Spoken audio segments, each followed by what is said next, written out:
The little girl stood alone in the middle of the crowded corporate lobby, silently crying while dozens of people walked past her as if she were invisible. She was only 9 years old, but the expression in her eyes looked far older. Then, through the glass doors, a tired single father entered with his young son, noticed the girl's trembling hands, and stopped dead in his tracks. He did something nobody else had thought to do. He looked directly into her eyes, raised his hands, and slowly signed one simple word, "Hello." What happened next would expose a secret powerful enough to shake a billion-dollar company and heal a little girl who had spent years believing nobody could ever understand her. If you believe kindness can change a life, forgiveness can heal old wounds, and everyone deserves hope and a second chance, please like, comment, share, and subscribe to our channel. Become part of our family and our community, because sometimes the smallest act of kindness becomes the beginning of someone's greatest miracle. Her name was Elodie Mercer, the only child of Vivian Mercer, the brilliant and intimidating CEO of Mercer Biotechnologies. Vivian had built the company from a tiny research office into one of the most successful medical technology firms in North America. Business magazines called her fearless. Investors called her unstoppable. Competitors called her ruthless. But behind the walls of her immaculate penthouse and inside the tinted windows of her executive car was a truth almost nobody knew. Her daughter was deaf, and Vivian had never learned how to communicate with her properly. Elodie had been born without hearing, and although doctors had encouraged her mother to learn sign language immediately, Vivian had buried herself in work, convinced that expensive specialists, private tutors, and the newest technology could solve every problem. She had provided Elodie with everything money could buy except the one thing the child wanted most, her mother's attention. That morning, Elodie had been brought to Mercer Biotechnologies for a family charity event. Vivian was supposed to spend the morning with her, but an unexpected investor meeting had pulled her into the executive conference room. Elodie had been told to wait in the lobby with an assistant. The assistant became distracted by a phone call. One employee after another rushed past. Elodie tried to get someone's attention, but she couldn't hear the voices around her and couldn't understand their hurried expressions. She dropped the small sketchbook she had been carrying, and its pages scattered across the polished marble floor. People stepped around them. One man nearly stepped on a drawing of a little house with 3 figures holding hands. Elodie quickly gathered the pages, her eyes filling with tears. That was when Callum Reid walked through the entrance. Callum was 37, broad-shouldered, quiet, and dressed in a faded blue work shirt beneath an inexpensive jacket. He had come to the building to repair a malfunctioning security system as part of his small maintenance business. Beside him was his 8-year-old son, Rowan, who was waiting patiently while his father checked in with reception. Callum had spent years learning how to notice things other people missed. During his time as a Navy SEAL, overlooking a frightened face, a trembling hand, or a sudden movement could mean the difference between bringing someone home and losing them forever. He had left the military years earlier after an operation that had taken the lives of 2 men he loved, and he rarely spoke about those years. Now he was simply a father trying to give his son the peaceful childhood he had never been able to have. Callum saw Elodie. He saw the scattered drawings. He saw the employees ignoring her. Most importantly, he noticed that she wasn't reacting to the sounds around her. He crouched several feet away instead of rushing toward her, giving her space. Then he noticed the small hearing device attached behind her ear and understood. Callum lifted his hands. His fingers moved carefully. "Hello." Elodie froze. For a moment she simply stared at him. Then her trembling hands slowly rose. "Hello." It was the first time that morning anyone had spoken to her in a language she could fully understand. Callum smiled. Elodie's tears suddenly spilled down her cheeks, but this time they were tears of relief. She hurried forward and wrapped both arms around him. Callum instinctively looked surprised, then gently hugged her back. Rowan watched from behind his father, confused but smiling. Elodie pulled away and pointed at the sketchbook. Callum picked it up and looked through the drawings. There were pictures of flowers, houses, birds, and a little girl standing beside a tall woman. But one drawing caught his attention. It showed Elodie sitting alone on one side of a huge table while dozens of people stood on the other side. Callum didn't need to ask what it meant. He pointed toward himself and then toward Elodie, making the sign for friend. Elodie's face softened. For the first time that day, she smiled. What neither of them knew was that Vivian had just stepped out of the elevator. She saw her daughter laughing silently with a stranger. Her first reaction wasn't relief. It was fear. Vivian rushed across the lobby, her heels striking the marble floor. She pulled Elodie gently toward herself and demanded to know who Callum was. Elodie immediately began signing excitedly, trying to explain that he had spoken to her. Vivian understood only fragments. Her embarrassment turned into frustration. She told Elodie to wait with the assistant and asked Callum what he wanted. Callum calmly explained that he was there for a maintenance appointment and had only stopped because Elodie looked frightened. Vivian thanked him coldly.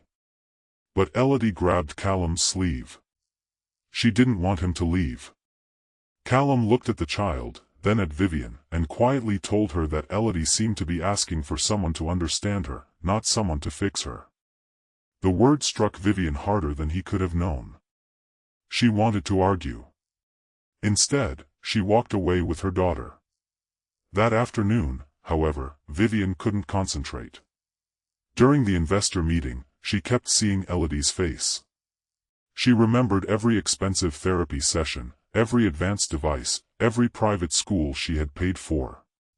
She had always told herself she was being a good mother because she was giving her daughter opportunities other children could only dream about.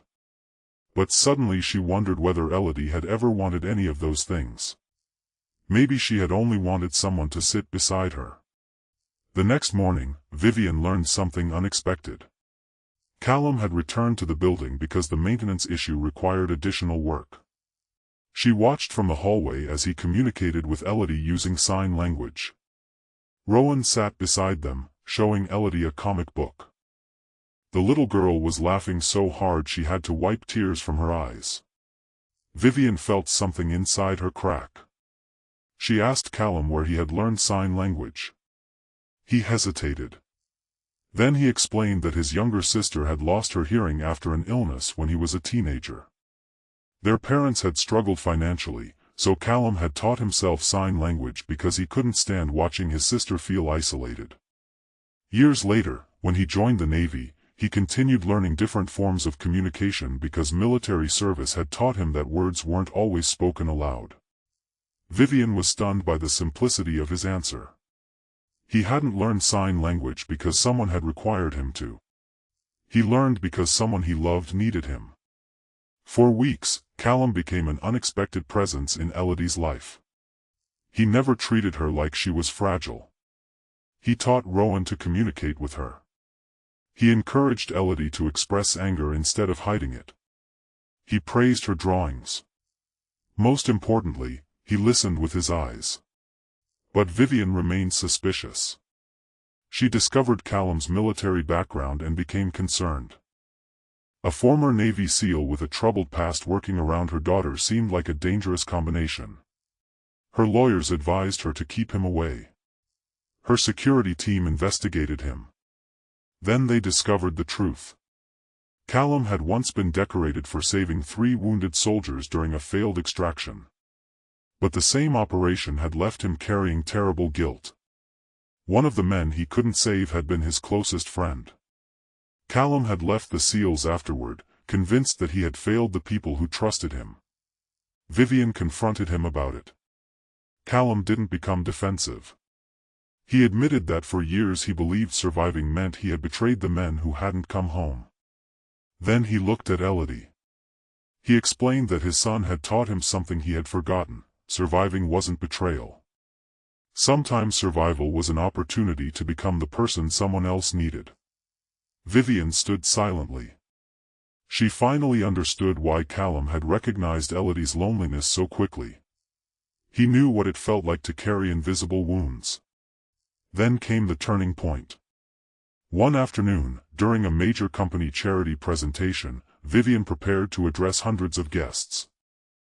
Elodie was supposed to sit beside her. Instead, the little girl walked onto the stage unexpectedly. The room became silent. Elodie held up a drawing. It showed a little girl standing between two adults. One was her mother. The other was Callum. Above them was a bright yellow sun. Vivian's eyes filled with tears. Elodie then began signing. She told her mother that she didn't need a new hearing device. She didn't need another expensive tutor. She didn't need another room full of people pretending everything was fine. She needed her mother to learn her language. Vivian broke down. For years, she had believed that being strong meant never admitting weakness. She had built an empire because she was terrified of losing control. But standing before her daughter, she finally realized that she had mistaken control for love. Vivian stepped toward Elodie and signed slowly, awkwardly, with shaking hands. "I am sorry." Elodie stared at her. Vivian continued. "I should have listened." The little girl's face crumpled. Then she ran into her mother's arms. Vivian held her tightly and cried openly in front of everyone. Callum stood several feet away, watching quietly. He didn't take credit. He didn't need to. The miracle wasn't that he had rescued Elodie. It was that he had shown Vivian how to stop overlooking the person she loved most. Months passed. Vivian began taking sign language lessons every morning. She struggled terribly at first. Her hands were stiff, her movements awkward, and she often became frustrated. But Elodie never mocked her. She patiently corrected her mother and smiled whenever Vivian successfully signed a sentence. Callum continued repairing systems at the company, but his relationship with the Mercer family slowly changed. Vivian stopped seeing him as an employee or a former soldier and began seeing him as a man who had rebuilt his life after losing almost everything. She also encouraged Callum to reopen a part of himself he had buried. With her support, he created a small community program offering free communication classes to children with hearing difficulties and their parents. Rowan helped organize books and toys. Elodie became one of the first volunteers. The man who had once believed he had failed his brothers now spent his days helping families learn how to understand one another. And the woman who had once measured love in money, success, and achievement learned to measure it in moments. One ordinary afternoon, months after the day everything changed, Elodie sat at a table drawing again. This time the picture was different. There was a little girl in the center. On one side stood her mother. On the other stood Callum and Rowan. Everyone was holding hands. Above them was the same bright yellow sun. Vivian looked at the drawing and smiled through tears. She signed to Elodie that it was beautiful. Elodie signed back that it wasn't finished. Vivian asked what was missing. Elodie pointed toward the empty space beside them. Then she signed one word. Friends. Callum looked at the picture and understood. The empty space wasn't for another person. It represented everyone who had once walked past without noticing. The people who had been too busy, too proud, too afraid, too distracted. The people who had believed someone else's pain wasn't their responsibility. Elodie wanted that empty space filled someday. Not with strangers. With kindness. With understanding. With people willing to stop. Callum looked at his son, then at Elodie and Vivian, and realized that his greatest victory hadn't happened on a battlefield. It had happened in a lobby when he simply chose to notice a little girl everyone else ignored. Sometimes courage doesn't look like running toward danger.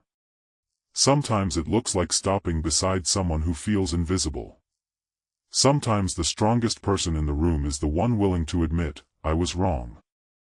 And sometimes healing begins with one small gesture that tells a lonely heart, I see you.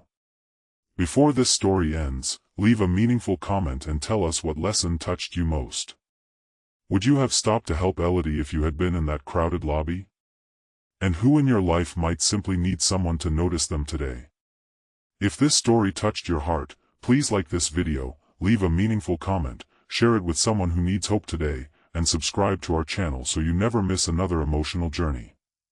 Thank you for being part of our family and our community. Because Elodie never forgot the first word Callum signed to her. Hello. It was only one word. But to a little girl who had spent years feeling unheard, it meant everything. It meant someone had noticed. Someone had stopped. Someone had cared. And sometimes, that is all a wounded heart needs to begin believing in hope again.